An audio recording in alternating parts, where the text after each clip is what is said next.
হানি chilli potato আমার মেয়ের খুব পছন্দের রেসিপি। এটি বানাবার জন্য আলুগুলোকে ভালো করে খোলা ছাড়িয়ে জলের মধ্যে ভিজিয়ে রাখতে হবে। তারপর লম্বা করে ফ্রেঞ্চ ফ্রাইয়ের মতন করে আলু কেটে নিতে হবে। এছাড়াও চাই রসুন কুচি, আদা কুচি, কাঁচা লঙ্কা কুচি, মোটা করে কাটা পেঁয়াজ এবং ক্যাপসিকাম কুচি। এছাড়া soya sauce, tomato sauce, chilli sauce, পাতিলেবুর রস, ক্যাপসিকো সস, হানি এবং সাদা তিল। প্রথমে লম্বা করে কেটে রাখা আলুর মধ্যে অ্যারারুট, হালকা নুন এবং গোলমরিচের গুঁড়ো দিয়ে ভালো করে ম্যারিনেট করে নিতে হবে। এবার সাদা তেলের মধ্যে আলুগুলোকে দিয়ে ভালো করে ক্রিস্পি করে ভেজে তুলে নিতে হবে। আলু ভালো করে ক্রিস্পি করে ভাজতে হবে, না হলে নরম হলে এই রেসিপিটিতে খেতে ভালো লাগবে না।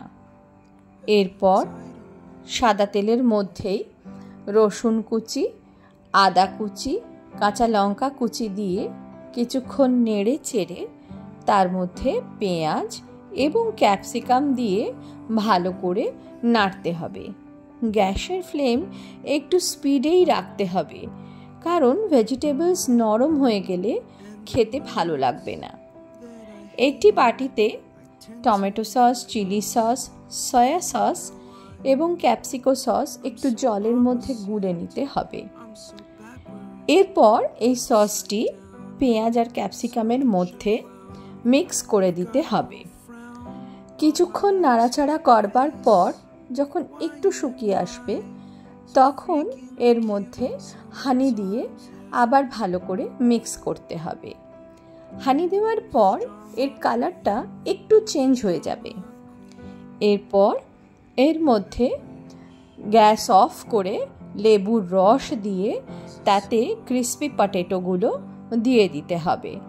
ভালো করে মিক্স করবার পর একটি জায়গায় সাদা তিল শুকনো খোলায় নেড়ে সেটি আলুর উপরে ছড়িয়ে দিলেই রেডি হয়ে যাবে হানি চিলি পটেটো।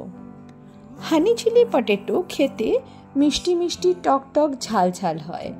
এটি ফ্রাইড রাইসের সাথে খেতে খুবই সুস্বাদু। আমার মেয়ের তো খুবই পছন্দের ডিশ এটি।